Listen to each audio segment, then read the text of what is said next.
FIIs और डीआईआईस के आंकड़ों पर एक बार नजर डाल लेते हैं। एफआईआईस ने करीब 5,000 करोड़ की बिकवाली कल के सत्र में की और 7वें दिन लगातार कल के सत्र में बिकवाली दिखी फॉरेन इंस्टीट्यूशनल इन्वेस्टर्स की कैश मार्केट में। वहीं डोमेस्टिक इंस्टीट्यूशनल इन्वेस्टर्स ने 8,000 करोड़ की खरीदारी की। तो अच्छा खासा याद रखें 5 दिनों का ट्रेंड आपके स्क्रीन पर। परसों 4,000 करोड़ की खरीदारी की थी और उसके बाद 8,100 करोड़ की खरीदारी कल के सत्र में भी दिखी। लेकिन एफआईआईस और डीआईआईस के पोजीशनिंग में किस तरह के बदलाव आए हैं, अभिषेक बताएं किस तरह के बदलाव दिखे हैं और उसका इम्पैक्ट आज भारतीय बाजारों पर कैसा दिखेगा। आशीषा, देखिए एफआईआईस को लेकर चिंता लगातार कायम है और कल के भी जो आंकड़े आए हैं वो कतई उत्साहजनक नहीं हैं, क्योंकि एफआईआईस की जो सेलिंग आई है कैश में वो 5,000 करोड़ रुपए के आसपास की आई है। लगातार 7 सतत से बिकवाली चल रही है और हम और आप और तमाम जो रिटेल जो निवेशक हैं, जो ट्रेडर हैं, ये उम्मीद करके चल रहे हैं कि ये बिकवाली थमे। लेकिन बिकवाली थमने के लिए ना ट्रिगर चाहिए, और वो ट्रिगर अगर हम पॉजिटिव साइड पर कहेंगे तो वो कम है, नेगेटिव ट्रिगर से ज़्यादा है। अगर हम एफआईआईस की अगर हम होल्डिंग की बात करें तो लॉन्ग होल्डिंग जो कल तक 16% थी वो घट के 15.5% के आसपास आ गई है। तो ऐसा नहीं कि क्वांटम में बहुत ज़्यादा बिकवाली की है, लेकिन कोई अच्छा ट्रिगर एफआईआईस को मिल नहीं रहा है। एक सिरदर्द हमारे लिए ये भी है कि देखिए चाइना से डेटा अब अच्छे आने शुरू हो गए हैं और कंसेंसस बिल्ड हो रहा है कि वहाँ की इकोनॉमी में थोड़े से बीटन डाउन भी थी चीज़ें। सरकार का सपोर्ट भी है, central bank PBOC people's bank of China के कदम भी है, तो वहां पर थोड़ी थोड़ी रिकवरी के साइंस दिख रहे हैं। एक्सपोर्ट के जो डेटा आए हैं, जैसा कि आप भी बता रही थी कि बड़े अच्छे वो नंबर्स आए हैं। अनुमान था 7.25% का, 10.5% से ऊपर के एक्सपोर्ट में बढ़ोतरी आई है दिसंबर की। तो वो एक चिंता निश्चित तौर पर बनी हुई है। और भारतीय बाजारों की बात करें तो यहाँ अगर नतीजे अच्छे आने शुरू हो जाते हैं, बजट में कुछ अच्छी ऐलान होते हैं बाजार को सपोर्ट करने वाले, तो निश्चित तौर पर लौटेंगे। लेकिन अगले जो 15 दिन होंगे वो थोड़े से ना वेट एंड वॉच वाले बड़े क्रूशल हैं एफआईआईस की पोजीशनिंग के लिहाज से। 7 दिन की लगातार बिकवाली हो गई है। अच्छा, दूसरी तरफ अगर आप देखें तो डीआई सपोर्ट कर रहे हैं, लेकिन ये कि 2 चक्के हैं बाजार को अगर चलना है, वो बैलगाड़ी के 2 पहिए हैं। अगर एक पहिया भी अगर डैमेज होता है तो फिर चलना मुश्किल हो जाता है, और वही बाजार के साथ हो रहा है। तो अब यहां से कितना बेचेंगे एफआईआईस, ये देखने वाली ये चीज होगी। लेकिन जनवरी में करीब 30,000 करोड़ रुपए के आसपास की फिर से सेलिंग हो गई है, और निश्चित तौर पर बाजार के लिए ये चिंता वाली बात जरूर है। लगातार उनकी लॉन्ग होल्डिंग घट रही है, 10% तक हो सकता है कि ये गिर के चली जाए। तो ये महीना इस तरह ही रहेगा। नेक्स्ट जो एफआईआईस की तरफ से कोई मूव या कदम अगले 10-15 दिन में आएंगे, जब मेजॉरिटी ऑफ द कंपनीज के नतीजे सामने होंगे, इकोनॉमी की पिक्चर सामने होगी। एक महंगाई का अच्छा डेटा तो सामने जरूर आया है कि महंगाई दर हमने देखा है कि 5.5 से घट के 5.25% पर आया है। इस तरह के कई सारे डेटा आने होंगे। स्ट्रेंथ जब दिखने लगेगी इकोनॉमी में, और बजट के ऐलान जब बाजार को सपोर्ट करेंगे, इकोनॉमी को सपोर्ट करेंगे, तो एफआईआईस लौटेंगे। ऐसा नहीं है कि यहां से पोजीशन वो बिल्कुल खाली कर लेंगे, लेकिन अभी के लिए ये जो बिकवाली है ये निश्चित तौर पर थोड़ी सी चिंता में बाजार को जरूर डाले हुए हैं, और सेंटिमेंट के तौर पर ये ज्यादा डैमेजिंग है ये।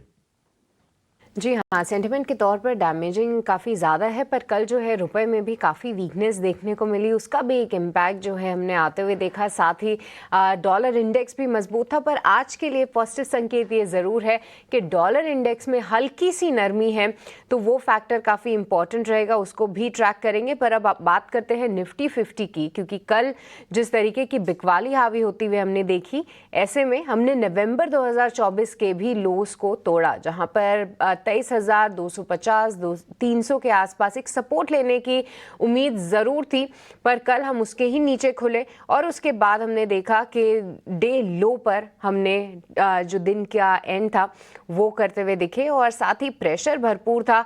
कई सारे हैवी वेट्स में बिकवाली थी। अच्छी बात ये रही कि एटलीस्ट रिलायंस में बिकवाली देखने को नहीं मिली, क्योंकि अगर रिलायंस गिरने पर आता तो शायद और भी पेन दिखता बाजारों में।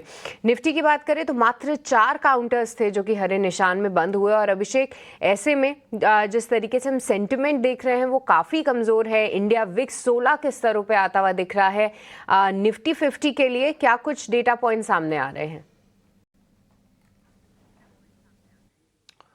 सृष्टि देखिए बाजार में और जो बाजार से बहुत करीब से नहीं जुड़े हैं वो तो ये भी चर्चा कर रहे हैं कि क्या भारतीय इकोनॉमी जो है वो क्या वो मंदी की गिरफ्त में जा रही है, क्या बाजार उसका सूचक है। ये सब चर्चाएं चल रही हैं। आज के अगर हम सत्र की बात करें, देखिए लेवल्स कितने रेस्पेक्ट होंगे अब ये देखने वाली बात होगी, क्योंकि आप खुद कह रही हैं कि नवंबर के भी लेवल टूट गए हैं जो कि 23,350 के लेवल थे। निफ्टी और निफ्टी बैंक दोनों अब 7 महीने के निचले स्तर यानी कि जून के जो लोज थे वहां जाकर ट्रेड कर रहे हैं।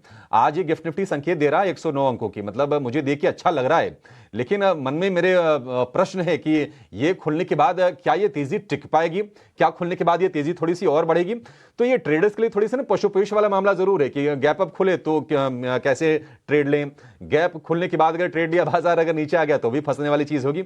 हालांकि अमेरिकी बाजारों से संकेत देखिए थोड़े से ठीक जरूर है। कुछ अच्छे संकेतों की हम बात कर लेते हैं ताकि सेंटिमेंट के लिहाज से जो बढ़िया चीजें उसको नोटिस करवा सके। जॉब रिपोर्ट के बाद जिस तरह से अमेरिकी बाजार गिरे, कल आशंका थी कि शायद वो गिरावट कंटिन्यू होगी, लेकिन कल वो ब्रेक लगा है।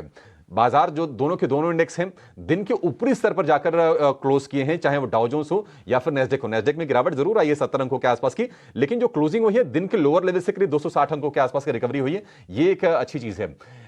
रिटेल महंगाई की अगर हम बात करें तो जो उसमें नरमी आई है, 5.5% से घटकर 5.25% के नीचे की रीडिंग आई है। ये भी निश्चित तौर पर एक अच्छा आंकड़ा है बाजार के लिए। और एक और अच्छा आंकड़ा आया है वो है डायरेक्ट टैक्स कलेक्शन का, 18.5% के आसपास का उछाल है, और ये भी सेंटिमेंट के लिहाज से अच्छी चीज है। अब लेवल्स जो है वो अगर हम जो अभी दिख रहे हैं सामने उनकी बात कर लेते हैं, कितने रेस्पेक्ट होंगे नहीं होंगे वो देखने वाली बात होगी। लेकिन यहां से निफ्टी के लिए जो अगर हम सपोर्ट की बात करें तो 23,000 और 22,800 निफ्टी के लिए ये अच्छे सपोर्ट लेवल होंगे। रेजिस्टेंस की बात करें तो 23,350, 400 और उसके बाद 23,500 ये इमीडिएट रेजिस्टेंस होंगे, और आप छोटे छोटे लेवल्स को ध्यान में रखकर ही पोजीशन करनी चाहिए। और बहुत सारे ऐसे लोग होंगे जो लोअर लेवल्स पर थोड़े ट्रैप होंगे, अगर उछाल आता है तो निकलने की कोशिश करेंगे। तो वॉलेटिलिटी भी आज बढ़ सकती है बाजार में, ये देखने को मिलेगा। और अगर गैप के साथ अगर खुलता है बाजार तो ट्रेडर्स के लिए थोड़े से पशुपेश वाला मामला जरूर होगा। देखने वाली बात होगी कि गैप के साथ अगर बाजार खुला तो ये टिकाऊ कितना होता है। लेकिन जो सपोर्ट है 23,000 और 22,800 पर है। एक कह सकते हैं कि डायरेक्शनल एक तेजी बाजार में मूव तभी आएगी जब हम फिर से 24,000 के ऊपर जाकर निफ्टी अगर क्लोज करता है उसके बाद ही। ये रणनीति निफ्टी पर, लेकिन इसके अलावा बैंक निफ्टी की बात करें तो यहां पर भी 700 अंकों की कमजोरी के साथ 48,041 पर बंद होता हुआ नजर आया था निफ्टी बैंक। भारी गिरावट 1.5% की। अभिषेक, यहां पर किस तरह की रणनीति बनानी चाहिए आज? अशीषा देखिए निफ्टी बैंक में शायद मौके ज्यादा बेहतर बने, क्योंकि पिटाई निफ्टी बैंक की ज्यादा हुई है। कल के सत्र में भी हमने देखा, और जो बड़े स्टॉक्स हैं एचडीएफसी बैंक देखिए 1880 रुपए के आसपास पहुंच गया है, घूम फिर के वहां से 150 रुपए के आसपास की गिरावट आ गई है। मतलब उस लेवल से अगर हम देखेंगे तो 12-14% के आसपास की नरमी आ गई, फिर से 1630 रुपए के आसपास है एचडीएफसी बैंक। तो बीटिंग डाउन स्टॉक्स ज्यादा है निफ्टी बैंक में, और हो सकता है कि जब रिकवरी हो तो ये निफ्टी के मुकाबले बेहतर चाल दिखाएं। 54,000 वाला इंडेक्स 48,000 के आसपास ही, ये ध्यान रखना चाहिए। 6,000 पॉइंट 6,500 पॉइंट के आसपास की गिरावट आ चुकी है। तो इसमें रिकवरी की संभावना निफ्टी के मुकाबले ज्यादा है। अगर हम सपोर्ट लेवल की बात करें 47,500, 47,000 पर निफ्टी बैंक के लिए अब सपोर्ट बनेगा, और 48,500 और फिर 49,000 ये रेजिस्टेंस का लेवल होगा निफ्टी बैंक के लिए। लेकिन बाजार में एक और चीज है जो हमें भूलना नहीं चाहिए, वो है मिड कैप और स्मॉल कैप, क्योंकि थोड़ा सा देखिए फियर का माहौल बड़ा है। कहते हैं ना कि बाजार सेंटिमेंट का गेम ज्यादा है। अगर हम इस महीने की बात करें तो जहां निफ्टी में नेट 2.5% 3% के आसपास की गिरावट आई होगी, स्मॉल कैप और मिड कैप में करीब 8, 8.5, 9% के आसपास की गिरावट आई है। स्मॉल कैप इंडेक्स में करीब 10% के आसपास की गिरावट आ गई है। तो वहां से भी चर्निंग हो रही है, और वहां पर थोड़े से फियर का माहौल है। अच्छे क्यूज अगर आएंगे तो जाकर वहां पर थोड़ी सेल ऑफ रुकेगी। देखते हैं कि आज का सत्र कैसा होता है, और ये बाजार जो है इस गैप को सस्टेन करने में कितना कामयाब होता है, ये नोटिस करने वाली चीज होगी। अपने एक्सपर्ट्स का जरा व्यू लेते हैं। हमारे साथ प्रभुदास लीलाधर से वैशाली पारेख भी जुड़ गई हैं। वैशाली जी, बहुत शुक्रिया आपका समय देने के लिए। स्वागत है आपका 18 स्वदेश पर। वैशाली जी, आपको क्या लगता है, कल जिस तरह से हमने पिटाई देखी और पिछले 4 दिन से बाजार में जो गिरावट चल रही है, क्या आपको भी उम्मीद है कि आज ब्रेक लगेगी और अगर गैप के साथ बाजार अगर खुलता है, निफ्टी अगर खुलता है, क्या वो तेजी टिक पाएगी? कितनी आश्वस्त हैं आप इस चीज को लेकर?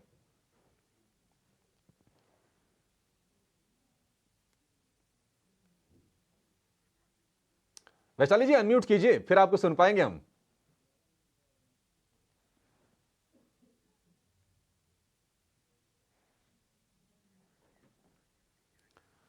नहीं वैशाली जी, अभी भी आपकी आवाज़ हम तक पहुंच नहीं पा रही है। जो भी ये टेक्निकल ग्लिच है या दिक्कत है उसको हम दूर करने की कोशिश करेंगे। लेकिन फिलहाल हमारे साथ जैनम स्टॉक ब्रोकिंग के किरण जानी भी जुड़ गए हैं। किरण जी बहुत शुक्रिया आपका समय देने के लिए, स्वागत है। एक बार जरा अपने निफ्टी की रीडिंग और निफ्टी के लेवल्स जरा बता दीजिए, उसके बाद हम स्टॉक्स पर भी आएंगे। Very good morning everyone. पहले तो मकर संक्रांति की आप सभी को बहुत सारी शुभकामनाएं। अगर अब मार्केट की बात करें तो जिस तरह से ओवरऑल चार्ट पैटर्न हम देख रहे हैं, कहीं ना कहीं जिस तरह से जो गिरावट आई थी ओवरसोल्ड टेरिटरी के अंदर है। तो एक जो बाउंस है, डेड कैट बाउंस, डेफिनेटली हम बोल सकते हैं। As of now dead cat bounce ही बोलना पड़ेगा, क्योंकि जब तक वो ऊपर के लेवल पे टिकते नहीं है।